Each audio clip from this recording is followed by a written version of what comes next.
Good morning, good morning, good morning. We will be starting in approximately 7 minutes. We are so excited and thankful and most importantly appreciative for everyone who has joined early.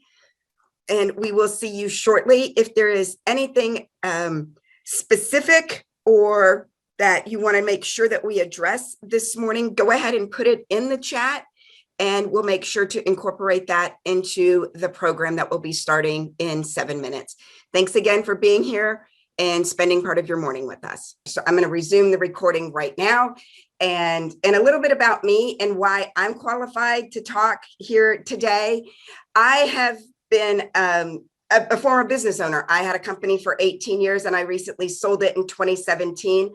I've been doing sessions, both Susan and I, for HISD for quite some time. And I met Yesenia way back when I went through the mentor protege program back in 2016. And they are ramping that back up, which is an amazing program. If you are interested in doing business with the government contracts, that's Port Houston, City of Houston, HISD, Houston Community College, and Metro. So it's an amazing program. And when we send out the link for this recording, we will also send out that information.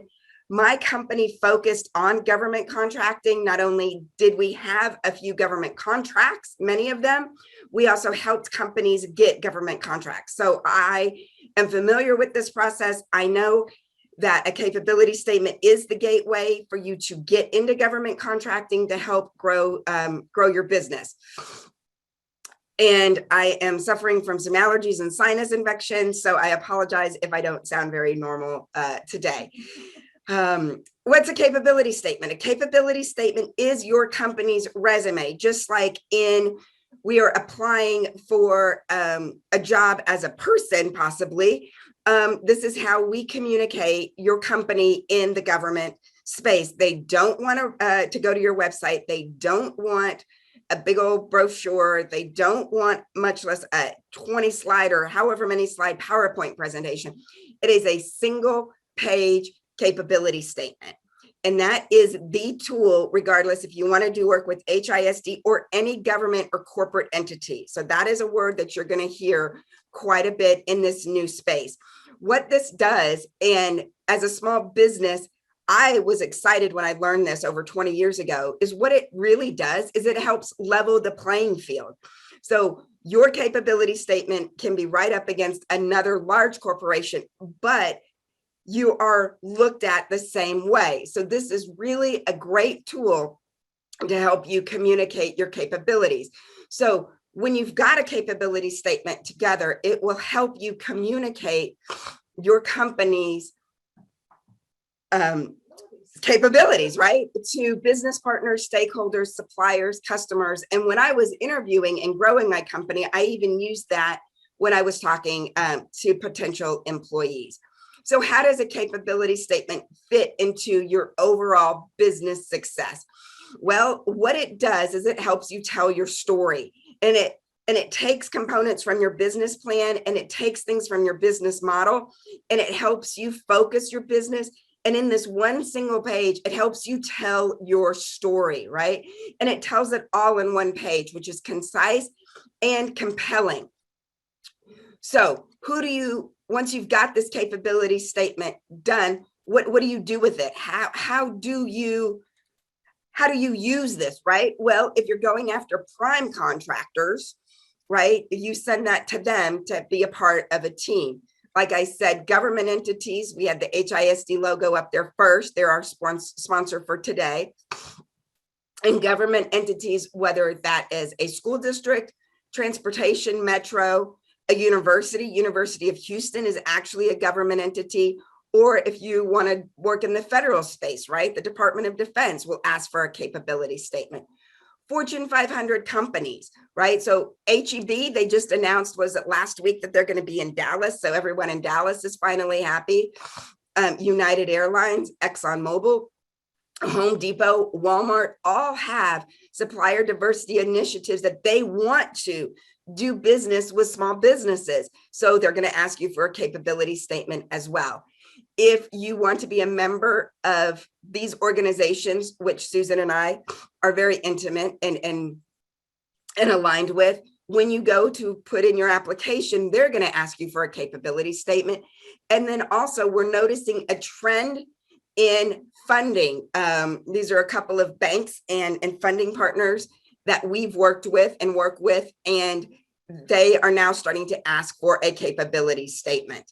So if you could put in the chat if you already have a capability statement, right? So that's going to help us gauge who's on here today and the level of detail that we need to go into. So if you go ahead and just put your name, or actually your name comes up with the chat, and let us know if you do have a capability statement. All right. As you do that, Susan is over there monitoring the chat. And thank you to those who say, yes, we have one, but it needs some polishing or some prettying upping, or you don't have one. And that's why you're here today. So there's a couple of different components to a capability statement. And Susan is going to talk about the first component of your capability statement. All right, I'm excited that people do have some capability statements already. So you're going to be very interested in how do you use this to market? So let's start with, for those that don't have one, some of the components that should be in your capability statement. So we're going to use these puzzle pieces throughout the rest of the presentation to see where this fits. So of course, your company identity, the services that your company provides, your operations. So where do you operate? Why you? You have to be able to explain why an organization should use you. Some of your clients, some of the projects that you've done. So all of those make up the capability statement. So you might wonder why you have one. So government entities is a little bit different than marketing to an individual or to maybe to another small businesses. They don't want the fancy brochure or the really cool folder with the pockets and all of the information. And they sure don't want you to say, just go visit my website. They want the capability statement. They want your business card. That's it. This is going to help them help you. Now for HISD, they're a great organization to work with. Currently, their MWBE goals are 20% for contracts over $50,000 in purchasing. Professional services is 25%. Construction is 20%. So that's a really nice piece of the pie. It may not be the big contract, but it's a great opportunity if you've not done business with a government entity to get started as a subcontractor. So capability statement is easy to read. That's sort of the biggest piece. It's easy to read. It has your value proposition. It has your DUNS number, your tax ID number. It has your NAICS codes, your NIGP codes. So the buyer that ends up with this knows exactly what you do. So this is all of the elements that make up this one piece of paper. And it's all right there. And when you go to put in your information to register for a vendor, it actually helps you because all of it is right there. So the benefits, they are easy to create and they're easy to update. And they should be updated about every 6 months. They're inexpensive to print. And now we just email them out. And there you can actually have more than one if you do business in different industries, or if you have different departments within your organization that you want to have a separate capability statement. Let me tell you a little story about a lady I met with last week. So she met with a organization 5 years ago. And did we just lose our PowerPoint? Shoot. I did. So hold on, let me fix that. Let me fix that. I'm going to go ahead and tell my story while she's fixing the PowerPoint. She met with an organization 5 years ago. Didn't hear back from them.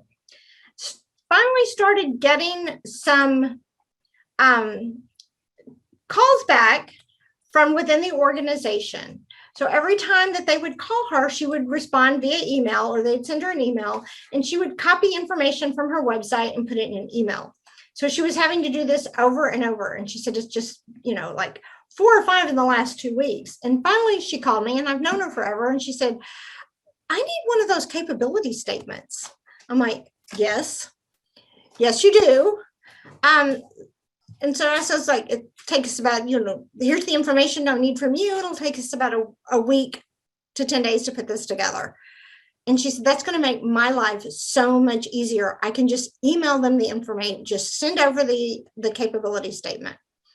So, keep that in mind. If you're getting some response from companies now, or maybe you talked to them, you went to the procurement breakfast 2 years ago.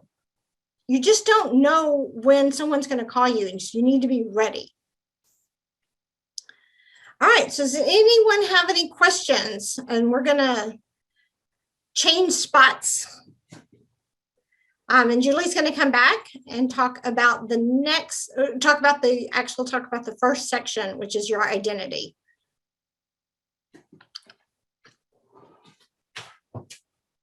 Oh, sorry.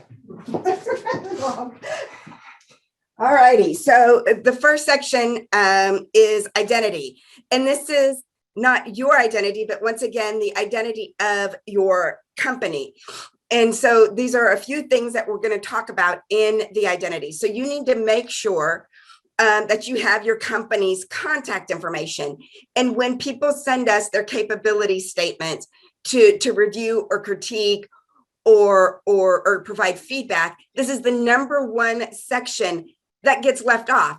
Well, how are they going to contact you? Right. And we've asked that question, like, well, they can go to my email.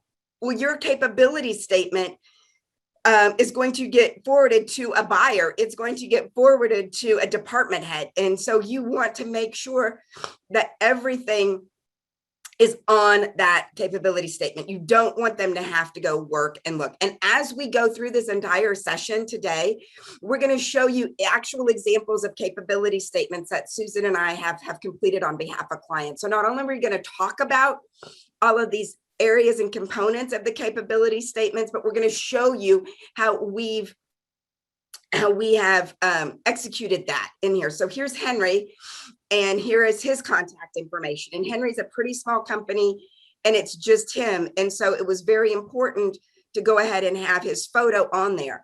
That is a personal preference if you want to put your own photo on there.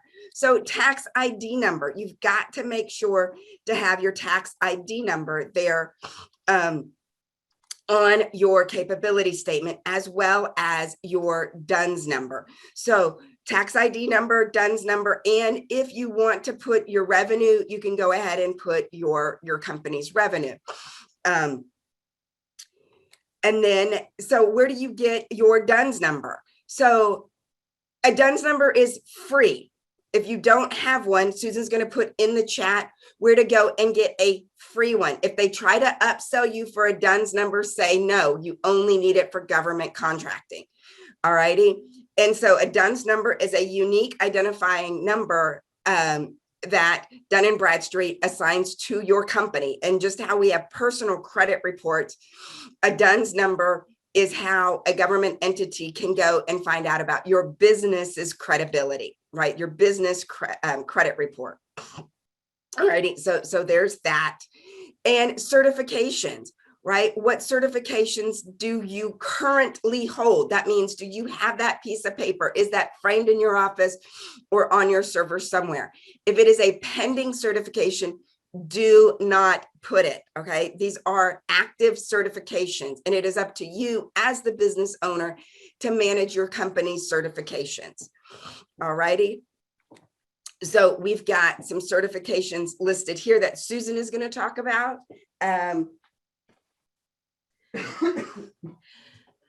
Now, there are numerous types of certifications. So let's start with the small business certification.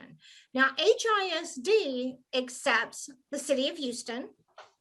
They accept the NSMDC, the National Minority Supplier Development Council certification if it is issued by the Houston Minority Supplier Development Council. And they also accept the Women's Business Enterprise National Council, or WBENC, if it is issued from the Women's Business Enterprise Alliance, WBEA, which is the regional partner organization. Well, that was a mouthful. You also have the state of Texas. In Houston, you have Hire Houston First, SBA, 8A certification, City of Houston, Metro. So all of these certifications for small businesses. And, I get asked all the time, which one should I get? Well, first off, start with who you want to do business with and get the certification they accept first. But the more you have, the better it is. So kind of go through it. Which ones do you are you eligible for, and start working on those. But you also have your industry certifications.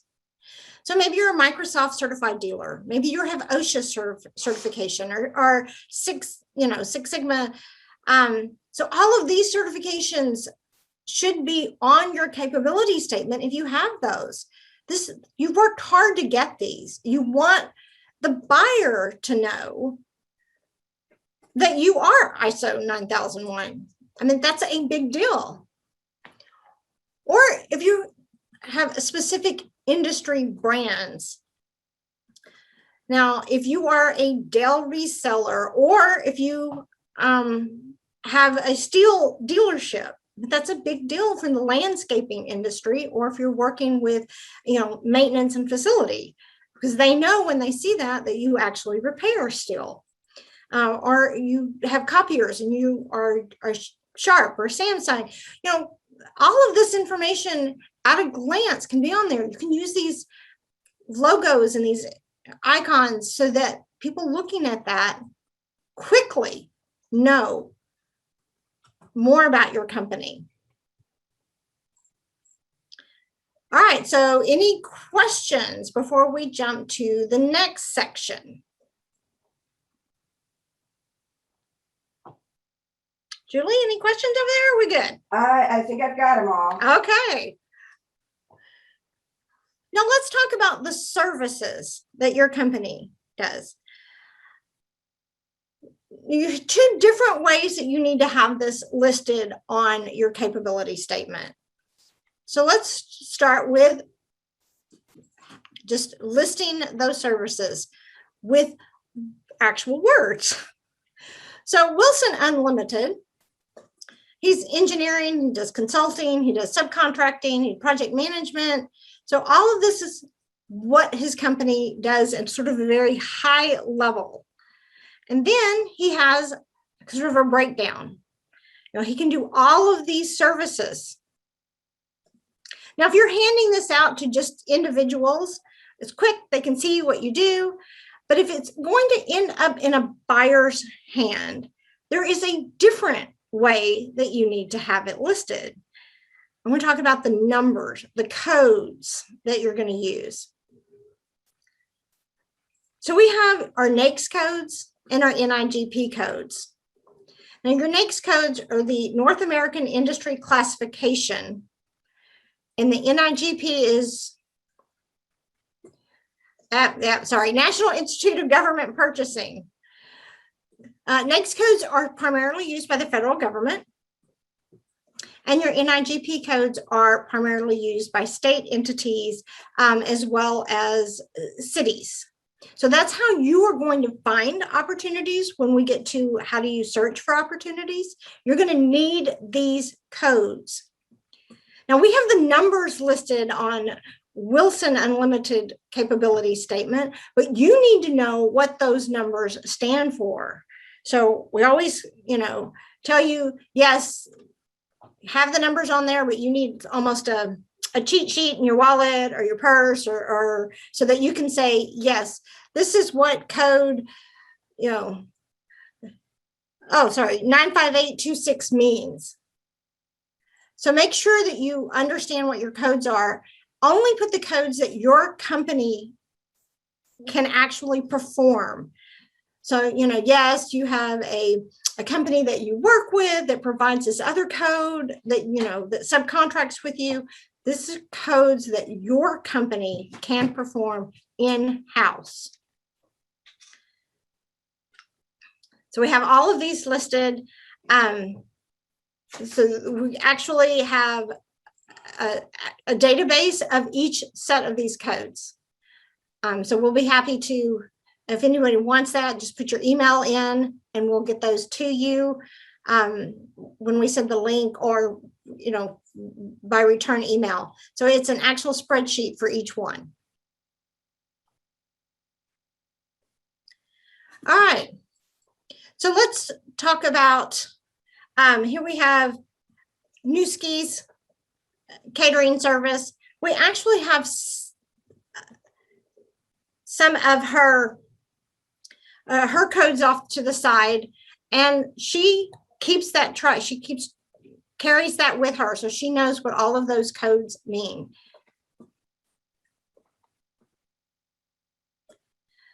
Now, Julie is going to actually put in to the chat the website where you can find your NAICS codes for you to go in and do a search. And again, we will also provide an Excel spreadsheet for those that need that.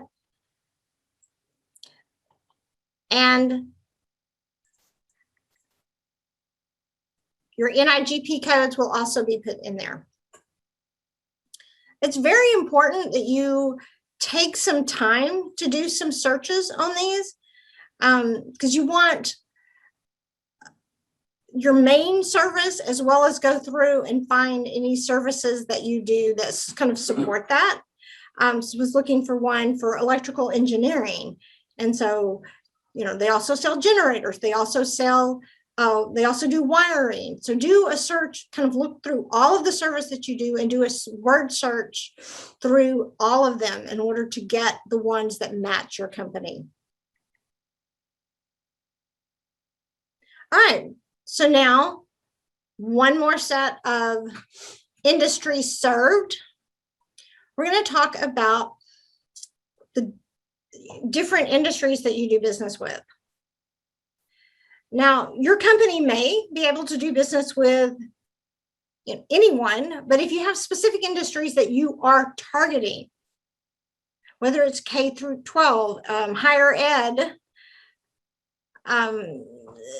nonprofit industries. So what is your target market? You can actually put icons on the bottom of that, of your capability statement, to let them know, yes, I currently do business with these types of entities. So we have our K through 12, we have our sports league. And then Julie is going to talk about operations. So it's equally as important to talk about where you operate as with who you operate, right? So Susan talked about that and the services.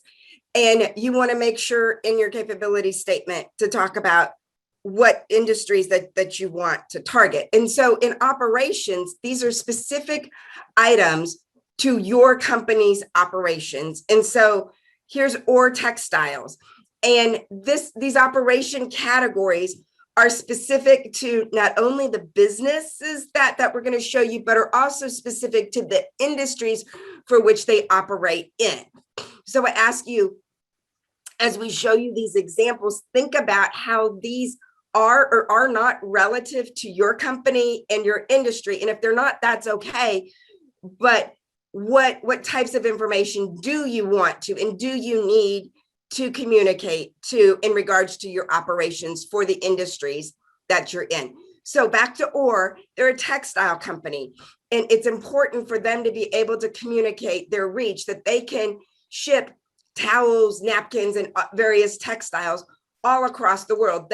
They're not limited to the city of Houston. So we wanted to make sure to include that in their geographic reach.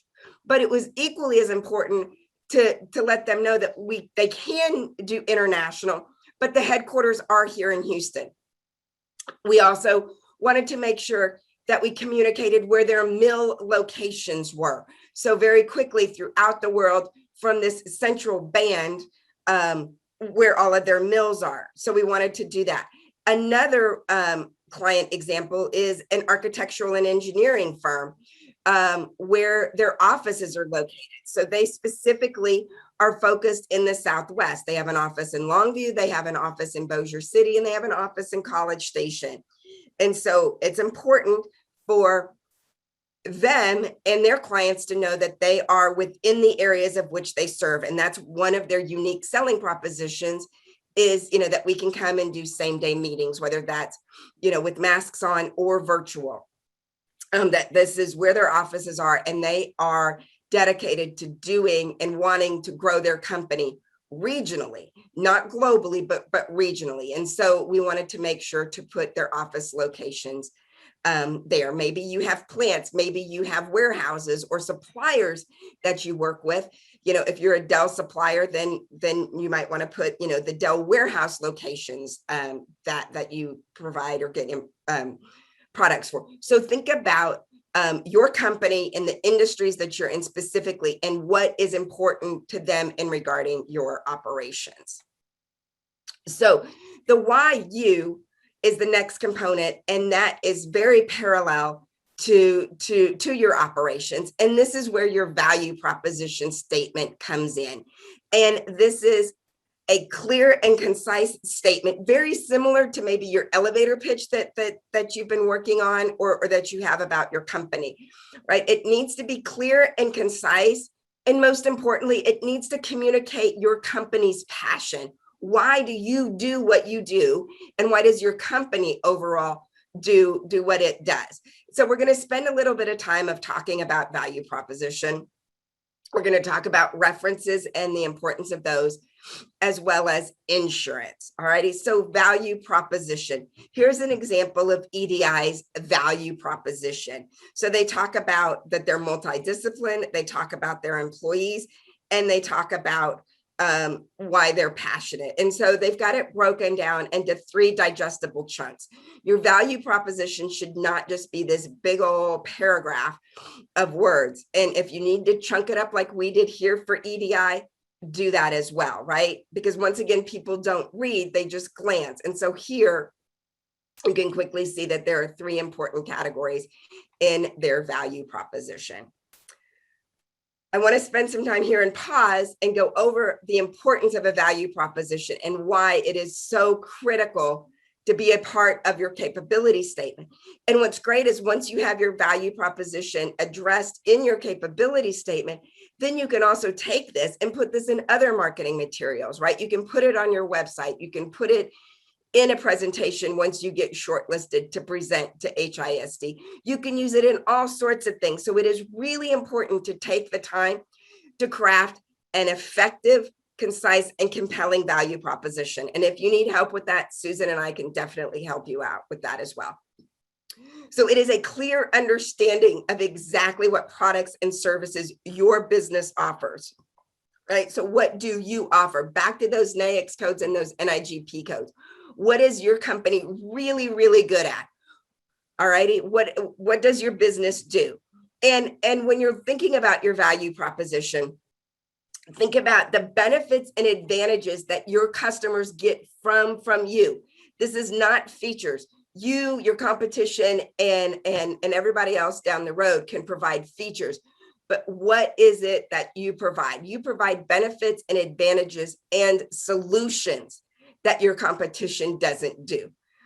Well, how do I start getting that down into either on a piece of paper with a pen, or if you're going to open up a blank Microsoft Word document, how do I even start to do that? Well, you start doing that by knowing your competitors, right? And knowing why a potential client should use you. Why should they choose you, right? Your mom's not there to say how awesome you are. Well, you've got to be able to articulate that. So why should somebody choose you over your competitor? Once again, what advantage or benefit do they get from you that they are not going to get from your competition? So I often kind of think about, I close my eyes and I think about a few of these questions, right? What is the one thing that happily surprises people about my business? Right? Well, and if you don't know that, then that's okay. Call up some of your current customers and say, hey, what is the one thing that we do that makes you happy? Right? And phrase that in a positive light instead of what keeps you up at night. Right? Well, then they're going to think about the negative. But if you say, what is the one thing that we do that makes you happy? What is the one thing that helps you get more rest? What is the one thing that my company does that makes you not have to think about anything else? Right? Or say, you know what is the one thing that when you started working with us, you discovered, right? How did we impact your bottom line? How did we make your customer service better? How did we help you service your customers better, right? Because once again, this isn't about you, this is about them. And then say, you know what, you hired us for ABC. What else did you get, right? So that's added value, right? What are some other things that your company does that goes above and beyond that you don't charge for, right? And that's kind of the final one that I already talked about is my company goes above and beyond when it comes to these things, right?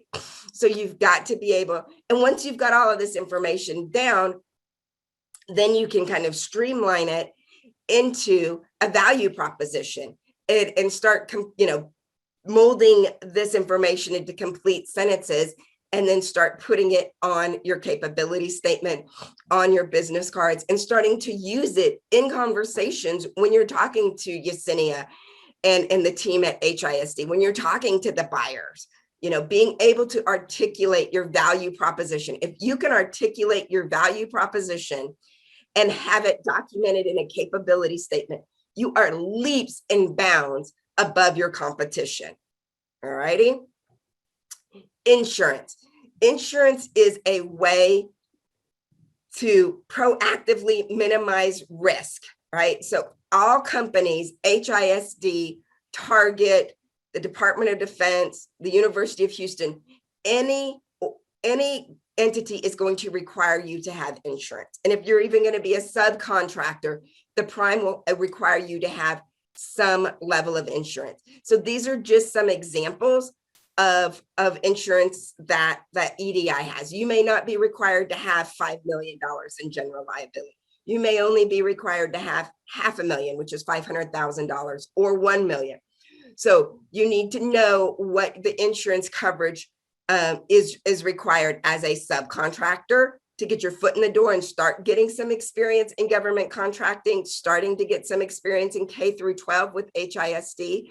So you can ask the buyers, or you can go to the HISD website and look at past proposals that'll say what the insurance requirements are for the prime contractor, as well as the subcontractor. All righty, so here's the different types of insurances that you might be asked for. And once again, this insurance is dependent on the types of services that you're providing. All companies will be required to have general liability, right? And you may or may not have to have auto liability. Are you actually going to be on campus, on HISD campus? So you may or may not have to have auto. So umbrella, you might have to have an umbrella policy, which just kind of covers everything. Depending on the services that you're provided, professional liability, that's also known as errors and omissions insurance. If you're an architect, if you're an engineer, or when I had my marketing agency, we had to have errors and omissions.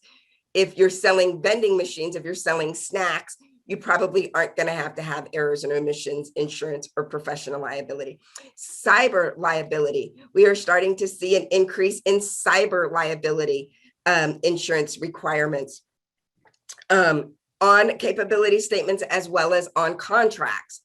If you're dealing with data, if you are getting information that is HISDs and you're taking that and putting that somewhere, then you might need to have cyber liability insurance. And then if you are in the construction trade, obviously you need to be bonded. And bonding depends on what level of bond you're going to need to get, depends on if you're a subcontractor or a prime. So in that example, if you're a general contractor and you're doing, say, a big renovation of a cafeteria at one of the HISD campuses, and the prime would have to have a bonding capacity, and you're just coming in there and installing the flooring, then you may not have to be bonded. But once again, all of those specifications are going to be identified in the opportunity.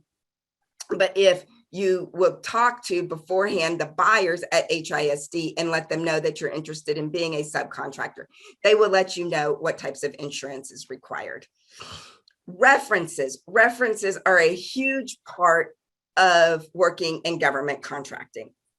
You're going to need references on your capability statement, as well as references when you do your HISD vendor setup, as well as you're going to need references to provide to the prime contractor, and as well as you're going to need references as a subcontractor as a part of the team. So I'm going to stress that again, all of the different ways that you're going to need references. They're super, super, super important. So what is a reference? Well, a reference is someone that will work with you again. And I'm going to reiterate that. Somebody that will work with you again. All righty. So you need to make sure that the people you are listing as a reference will do work with you again. And so back to EDI's capability statement example that we're using for this section, we have 3 references. All righty. So we've got Brookfield, a private reference, another private reference as Transwestern, as well as a reference for a university project. And don't get caught up with your capability statement if you're sending it to HISD and you don't have a K through 12 reference on there. K through 12 means kindergarten through 12th grade. For example, EDI has a higher education reference, right? They have Rice University. And these other 2 references, Brookfield and Transwestern, were primes on a contract. So you can list prime contractors as well as references that you were directly working with. A reference is a reference. It doesn't matter what capacity you were with them, just that you and they would work together again. So you want to have 3 references, all righty? And once you start growing your company and growing in the government space, you might want to start thinking about having references in terms of business lines or industries. So we've got 4 different examples of companies and how they have grouped their references. So ABC Copier Company wants to do work in higher education, right? That's universities and community colleges. They want to do work for municipalities. So those are cities. And they also want to do work in the nonprofit space. So they're going to have a total of 9 references, 3 in higher ed, 3 municipality, and 3 nonprofits. All righty. So these are goals that you can work towards. So a staffing agency might have their references broken up into temp staffing, executive search, and seasonal, right? Whether it's a prime or a direct client. An architectural firm might have their references broken up into their industry. Industry. So you've got retail, sports venues, and community center. So y'all are getting the gist of this, right? So once you've got this pool of references, and maybe you've got it on your capability statements or you've got them, then you can list them on your capability statement, on your website, and various marketing materials. And most importantly, when you're responding to RFPs and RFQs. Alrighty, so how do I get a testimonial or a reference letter, or even ask somebody to be a reference for me? Well, we've got to start with make sure that they were happy, right? So would you do business with them again? Were they happy? Did you do more than one project together? If not, would you want to do another project with them? Is this somewhat of a similar type of project? It doesn't have to be an exact match, but it has to have, let's say there were 4 services that they were looking for, and you want to do 3 of them for HISD. That's similar enough, right? did you leave the project on good terms, right? And would they use you again? And another thing to think about when you're going to go ask for a reference is, are you still doing work with them? That is one of the best references to have, is that you're still doing work with them. So don't feel like it has to be a fully completed project to have a reference. If you're currently doing work with them and you're happy and they're happy, then that is a good and legitimate reference to use and to put on things. So you've got you've got a reference, but then what do you want them to talk about, right? And this is, I think, one of the beautiful things is that you can use your references to help sing your praises in very specific areas, right?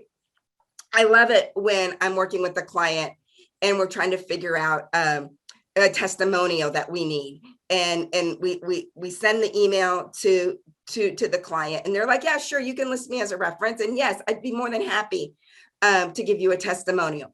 Well, what do you want me to talk about? Well, this is where you're in the driver's seat and you have ultimate control. So let's think about all of the great things that you do. Think back to your value proposition. Think back to the things that make your company unique, that make you and you awesome, right? So ask them to talk about, and here's some examples. Ask them to talk about your project management. Ask them to talk about how you came in at or below budget. And I tell you what, that references would definitely appreciate it if you can drive and help them talk about some specific things versus leaving it open-ended. Alrighty, so be as specific as you can. And when you put a reference on materials, make sure that you let them know that you have listed them. So here's an example of a little note to a reference that you've put them on some marketing materials, right? Because if you list a reference for HISD and Mr. Smith doesn't have any idea why HISD would be calling him, he doesn't have any kids in school, he doesn't want to do work with HISD, but HISD cannot give you the maximum number of points on your references if Mr. Smith doesn't call them back. So you need to let Mr. Smith know that you've listed him and that HISD or various government entities will be calling him to help you grow your business. Now, Susan's going to come in one of the final components of our capability statements, experience. All right, I am loving the chat over here. Just so y'all know, we're getting lots of questions and information. So thank you very much for keeping us for being engaged and keeping us, on our toes here. We're trying to get the answers to you as fast as possible. So let's talk about experience. I mean, you've got your references, but what else can you do to showcase your experience? Pictures are worth a million words. So this security shredding company has lots of experience in a lot of different industries. So we could put industry icons, but wouldn't it be just a little bit better to actually showcase some of these clients? So she's done business with Chevron and Centerpoint and U of H, and we just put their logos on the bottom to kind of showcase, yes, we have been in all of these industries. We've done business with all of these clients. So let them know that you have the experience to do business with them. So another way is to talk about the number of projects that you've done. So we like to call this about the numbers. If you can showcase some really big information. So Wilson Unlimited has done 110 projects, 26 years of experience, and they have their OSHA 50. Now, someone had asked earlier about startup companies.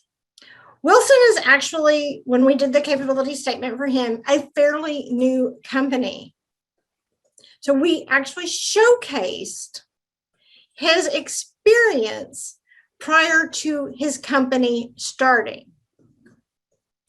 So as long as we are clear on the capability statement, this is just prior experience, you can showcase that experience that you have because you've done the work. You just did it with other companies. All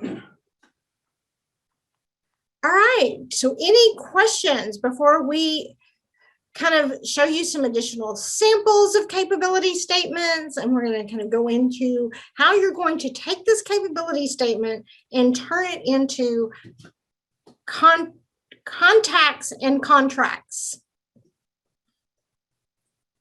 All right. So we're going to go through some of these samples you've already seen. Some of these are new samples. But it'll give you an idea is the one thing you'll notice is they are branded to the company. Each capability statement that we produce is unique for that company. So we've seen EDI earlier, and we've seen or textile. Now, if you would, at the time that these were developed, because some of these have been a couple of years ago, but if you would go to their website, you would see the same colors. Now, EDI, you may not can tell this, but they are, well, an engineering company. It is very, oops, Julie, we lost it again. I know, I didn't do that. All right, hold on just a moment, everyone. Their colors are kind of fun, and we've used circles and kind of really cool elements. And now the mouse isn't working.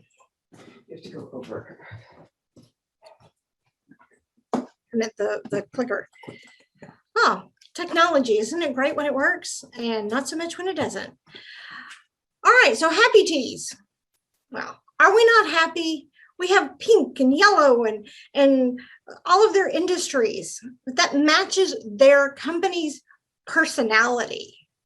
And you'll notice that this one is landscape. And the reason for that is we are now having to send these electronically because we're not going out and about and networking to different events. And so when they open up across the screen.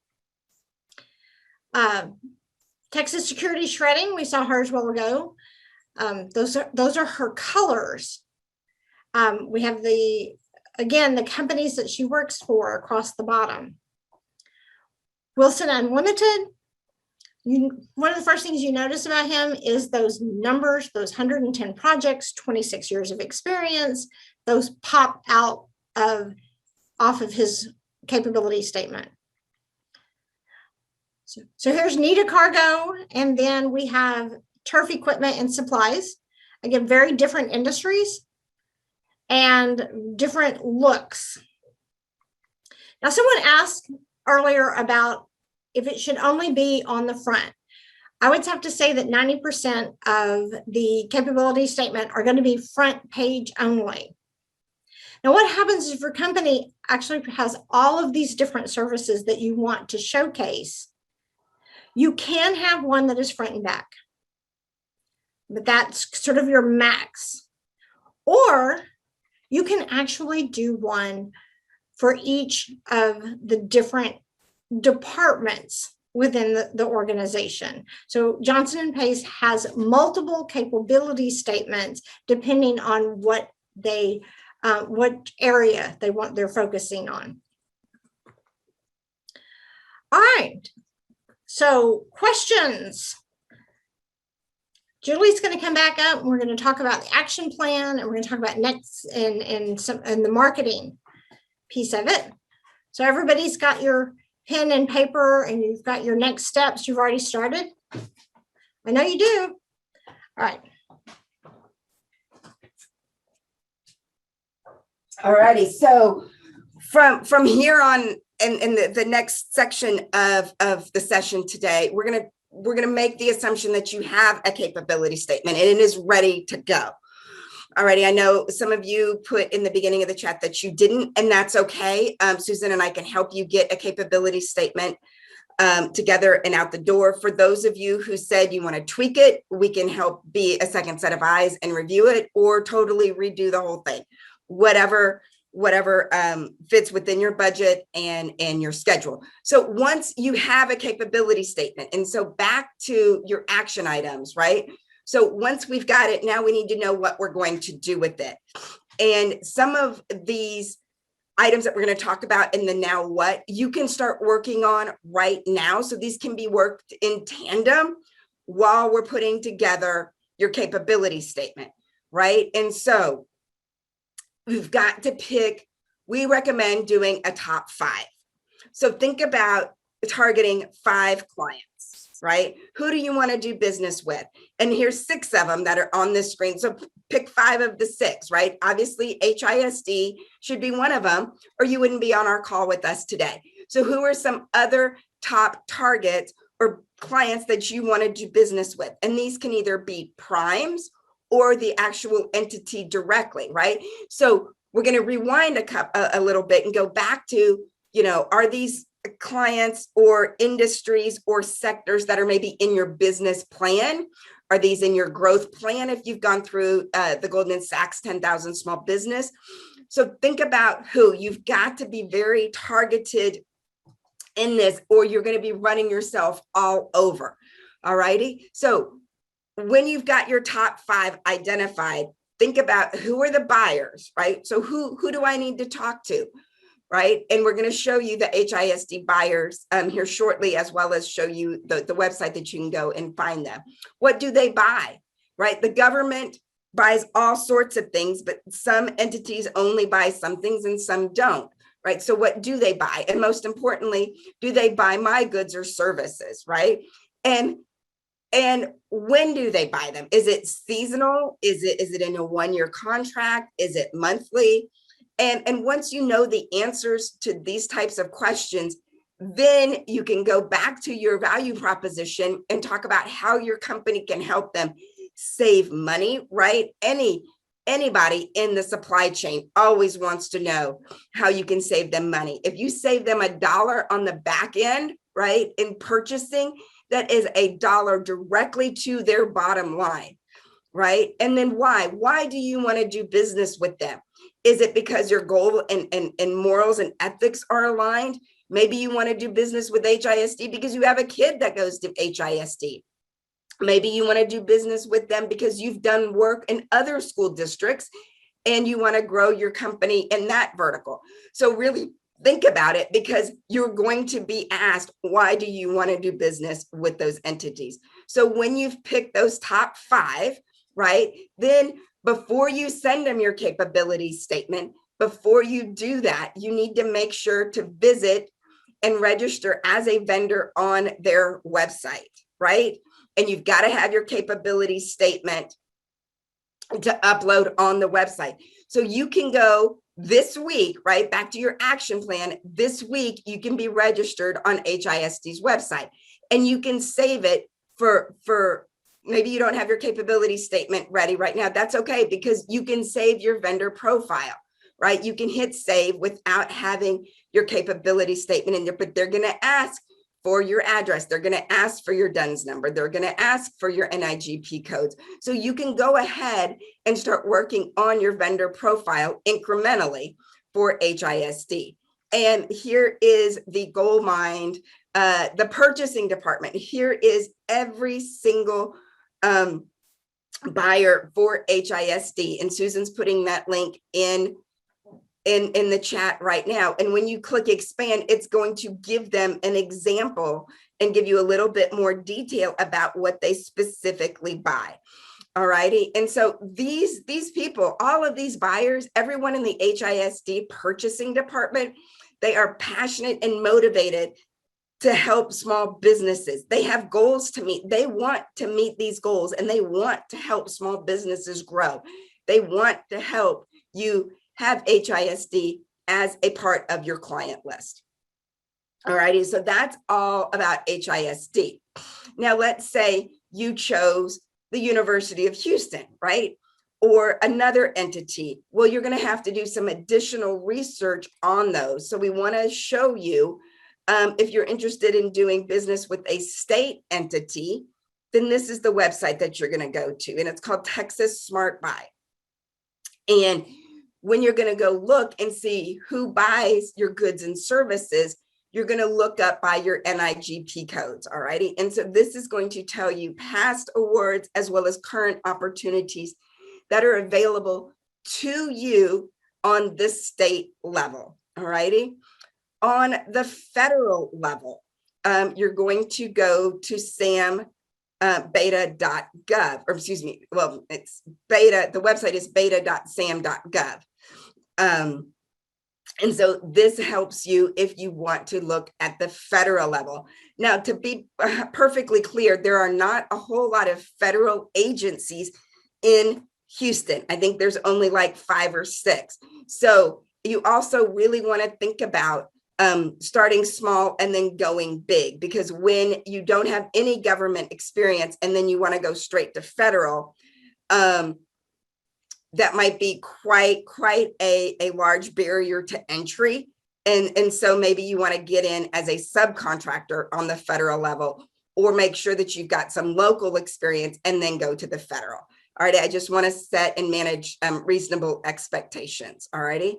And then co-ops, that was brought up earlier as well. So here's an example of a co-op, and this is Choice Partners. And different co-ops work differently. Some of them you pay a fee up front. Some of them take a percentage of the contract, but co-ops are a great way to get exposure as well as increase opportunities to you. With co-ops, you can see who else is listed in the co-op. You can also see what their pricing is. So that, once again, is some great information that helps you understand this space and where you and your company compete, as well as are competitive in this space.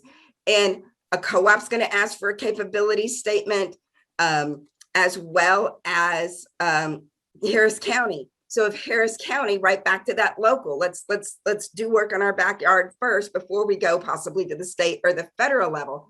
Well, Harris County wants to do work with you as well. And you can look here with Harris County on current contracts by vendor or by description, or the current agreements listed in alphabetical order, right? And so once you look and see who's doing business with Harris County, they're going to list the prime contractors. So these are the big boys, right, that you will want to be a subcontractor to, and they'll tell you exactly who all of these people are and who you need to send your capability statement to. So once again, there are various ways to enter the government market as a prime contractor, as a subcontractor, but the golden ticket, or the one thing that everyone is going to ask for consistently, is going to be your capability statement. And Susan's going to come and talk a little bit more about your capability statements journey and how that can help you get more work.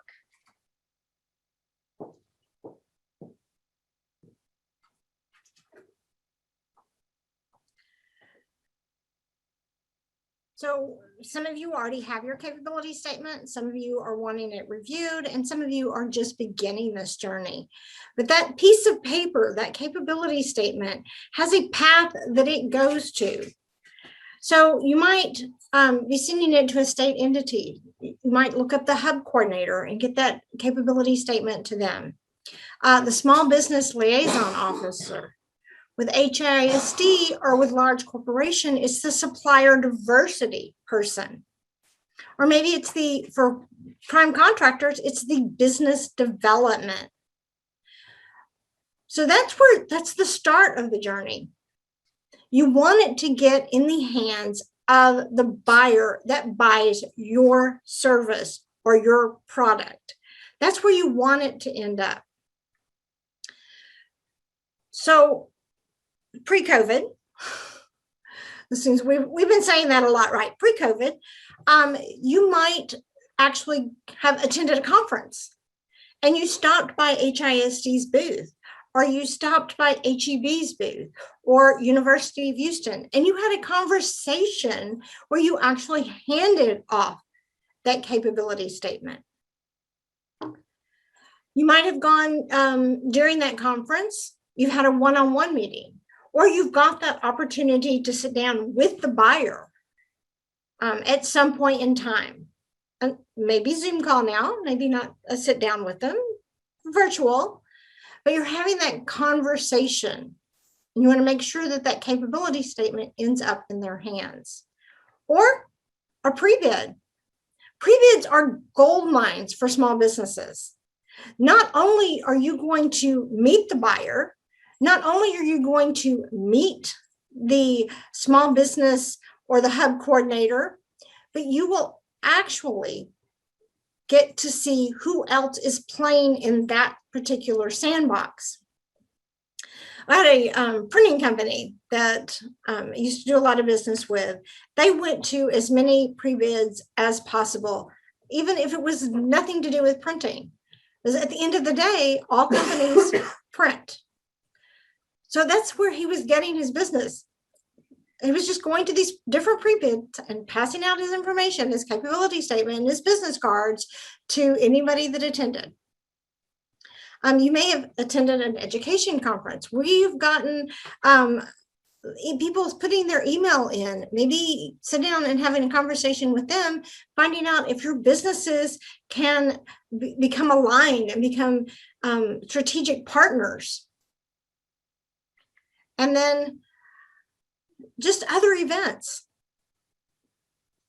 One day, I promise, we will be back to doing other events. Houston has a ton of different networking events. Some of those are actually beginning to be face-to-face meetings. Some of those are still virtual. However, attend, get to know the people that are interested in the same space that you can partner with. So you need to be where the people are, whether it's online or in person. So sort of roadmap to success. Follow up, send them that hard copy or your first email. Follow up with them. I always tell people to be patiently persistent. Buyers and hub coordinators and supplier diversity personnel, they get a ton of emails every day. So you're not going to get hold of them on your first time that you email them or leave a message. You're not going to probably get them on the second or third. But as long as you are patiently persistent, you will actually get to talk to a person. And just remember, these are people too. These are not just, they are buyers, but they're people. Ask them how their day was. Ask them how their, Easter holiday was. Don't just give me business, give me business. So treat them with respect. All right, so you're working on your action plan. You know what you're going to be doing this week. You know what you're going to be doing next week, next month, next quarter. Well, I have one additional thing to add to this week. Now, we have this $50 coupon for your capability, off your capability statement. So they're normally $400. We can do them for $350. If you contact me this week for a new capability statement and you pay this week, we'll knock an additional $50 off just because you were here today. So a capability statement branded to your company for $300.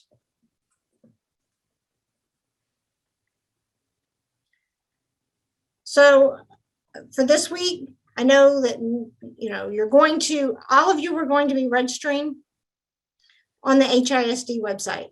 You're going to get your information in. You have to be a registered vendor before you can even think about responding to an RFP or an RFQ. So you might as well get that done. You're going to identify your top 5. Now, we already know HISD is one of those top 5. You're here today. So who are the other 4?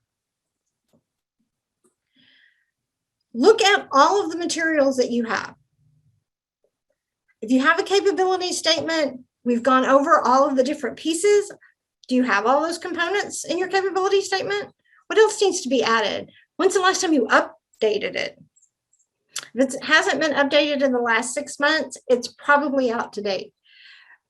Julie talked about those references. You want those references to be new, not a reference from 5 years ago. Identify those missing pieces. Find the information. I don't know, sit down and start crafting that value proposition. Know what's going to make your company unique. Then, check your inbox for upcoming seminars from Julie and I. We actually put on quite a few throughout the year. This is sort of our passion. It's helping those small businesses. And here is our contact information. We've had people asking how to get hold of us. This is our contact information.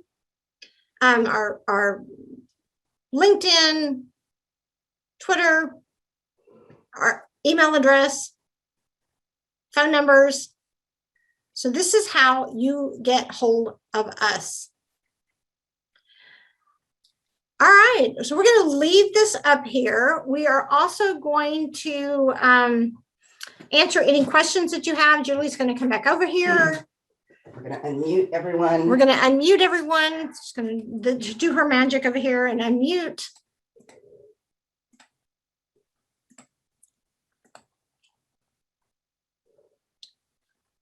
All right, give us just a second. We are doing all of that right now. All right, let me grab my glasses because I can't. Okay. I can present without them. I just can't. Yes. All righty. So security, we are going to unmute. All right. So I have allowed that. So if you want to unmute yourself, you can do that as well as share video. And we're going to open up the remainder of the session for just open question and answer.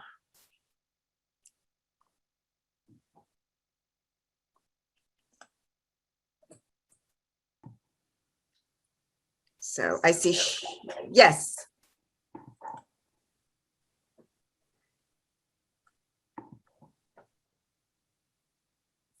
Did anyone want to ask a specific question? Sure.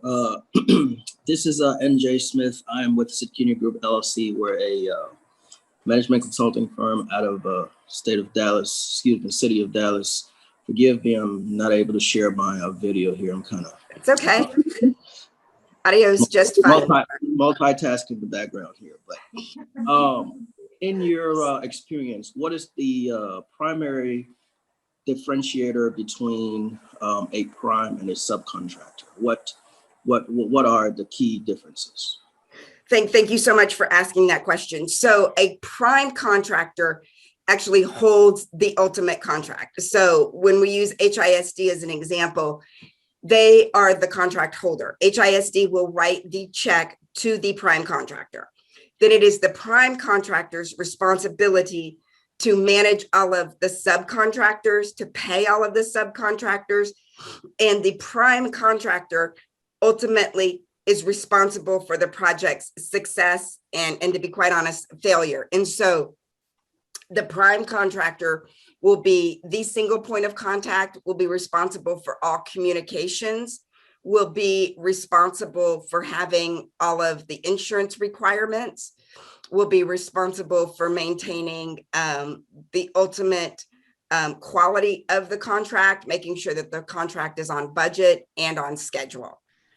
So that's why we encourage everyone, if you're new to working with HISD or new to government contracting or new to K through 12, start out as a subcontractor, get that experience, because you can list that as past experience on your resumes. You can also list the prime contractor as a reference as well as HISD. So always start out small versus going big. So an example of, like, back to, let's say we're doing a cafeteria renovation. So a prime contractor would be a large construction company, right? So they would be the general contractor. They would be responsible for finding an electrician, maybe a plumber, flooring, maybe tables and chairs, ovens, all of that. So there would be one person, the prime, that would coordinate all of those different needs and responsible for finding all of those subcontractors, as well as a prime contractor is responsible for hitting all of the small business requirements. So if the prime is a sub, I mean, if a prime is a small business or a certified small business, they are still responsible for finding other small businesses to help do the work. Did I answer your question? Thank you. That was very helpful. Appreciate it. Absolutely. And I see McLean Marketing has their hand raised.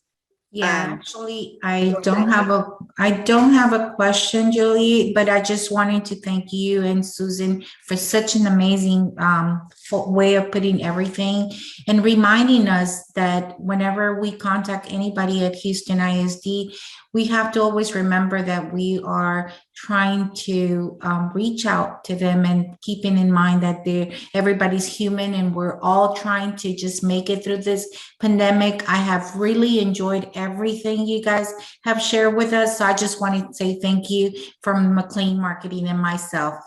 You're very welcome. Very, very welcome. Anyone else have another question? I have a question. Yes. I'm with Precision Camera in Austin, and we're a retailer. We host a website and sell through that as well as our brick and mortar store. But in regards to the capability statement, is that something that we should consider posting online as a downloadable PDF, or should we have it as available to anybody, through contact? What would you recommend? Thank you so much for bringing that up. And this is Ian, is that correct?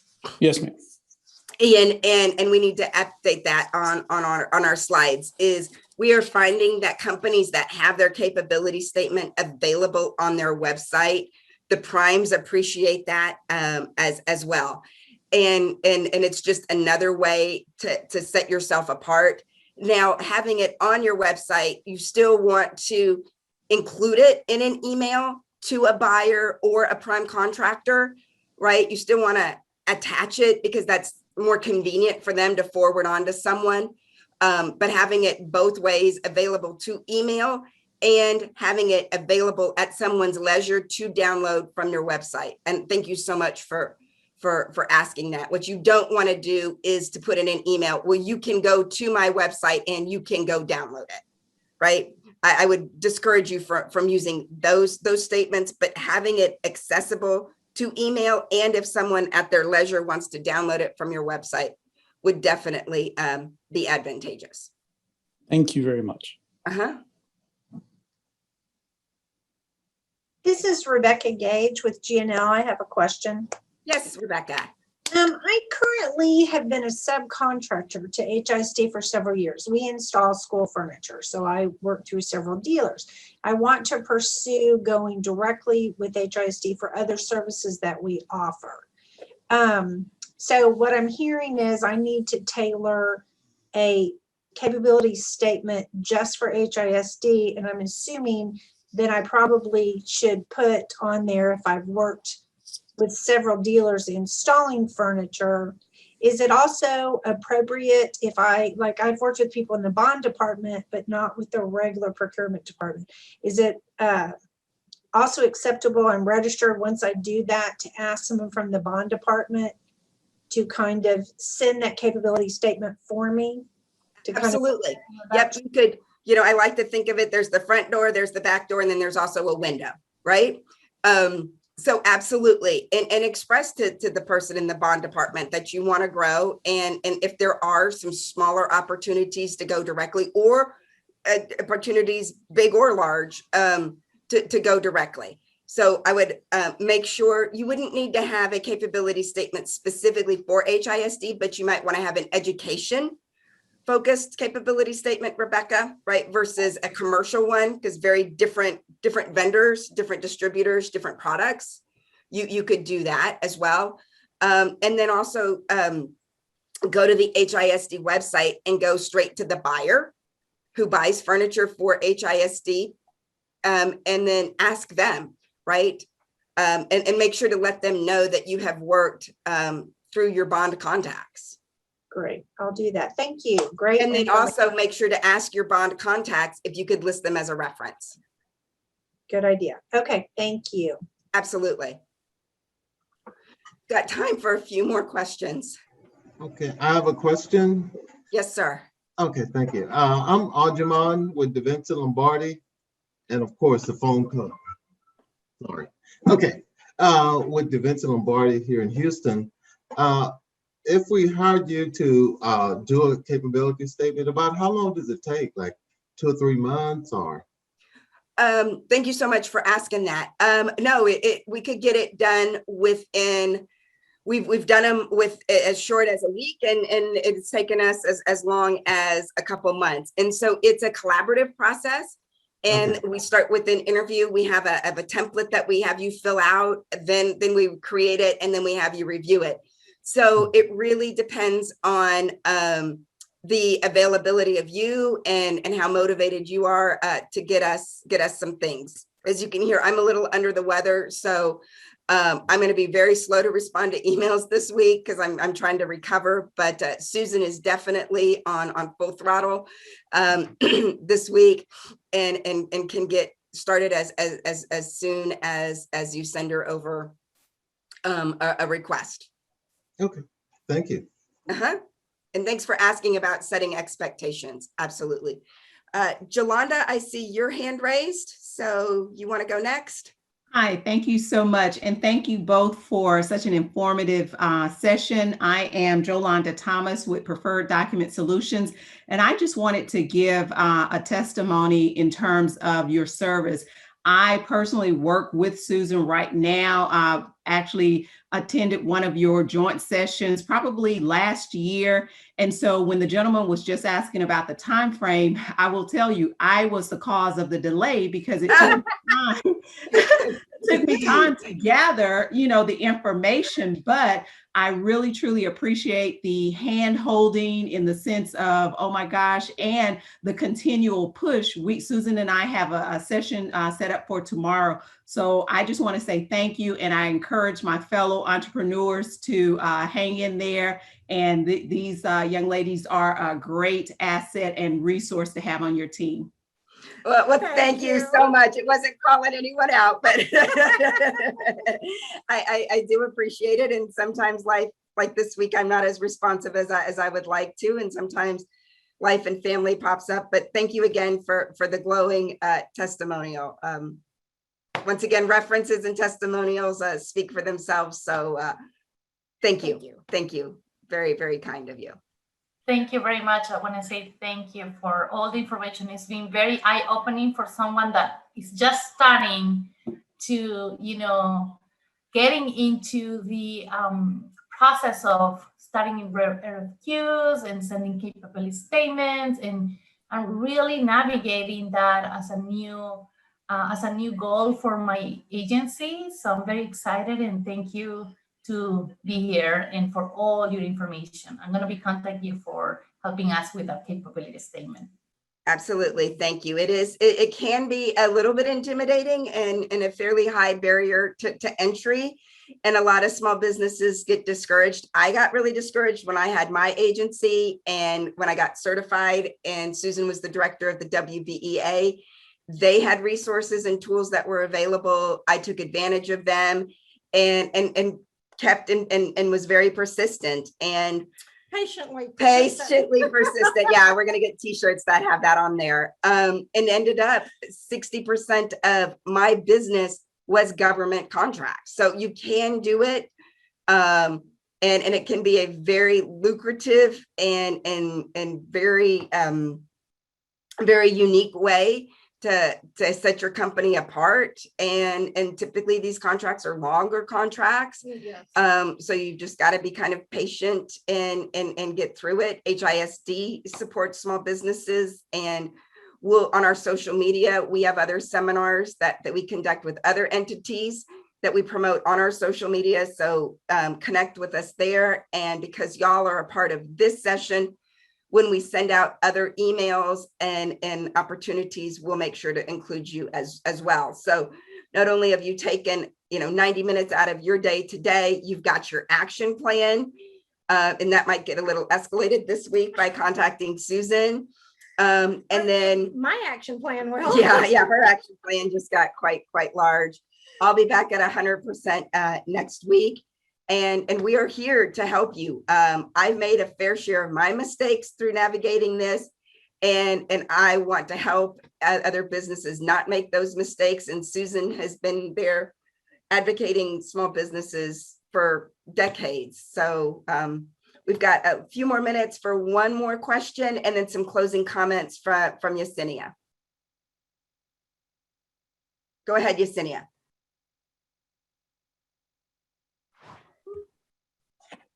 Can y'all hear me? Yes, ma'am. Okay, awesome. I just wanted to say, thank you to you ladies for hosting this workshop. We really appreciate it. Great information as always. And I also wanted to just let everybody know that we did include some links in the chat so that you can ensure that you register not only with supplier diversity, but with purchasing services. So with purchasing services, you heard about the NAICS codes in IG codes. So when you're registering with purchasing services on the district side, you're being very specific about your product and service. So you'll get emails, courtesy emails when those projects become available. When you register with supplier diversity, we're more generic. You will be registering to get information about workshops like the one that you're in today, any networking events. You'll also be getting information, an automated bid opportunities email that goes out every Monday that gives you all of the current bid opportunities with the district. But again, if you have any questions regarding HISD, how to do business, feel free to reach out to myself or Jermaine in supplier diversity. And ladies, thank you again for such a great job. And we look forward to our continued partnership in the future. So thank you, Julie, and thank you, Susan. Really do appreciate you, ladies.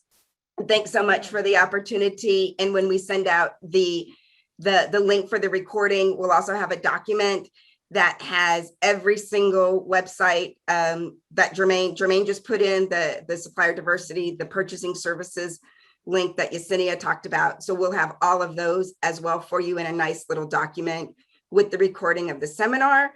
And stay safe, stay healthy, and most importantly, take care of each other. Y'all enjoy the rest of your day. Bye. Thank you so much. Thank you. Thank you. Bye. Thank you. Thank you so Thank you. much. Great presentation.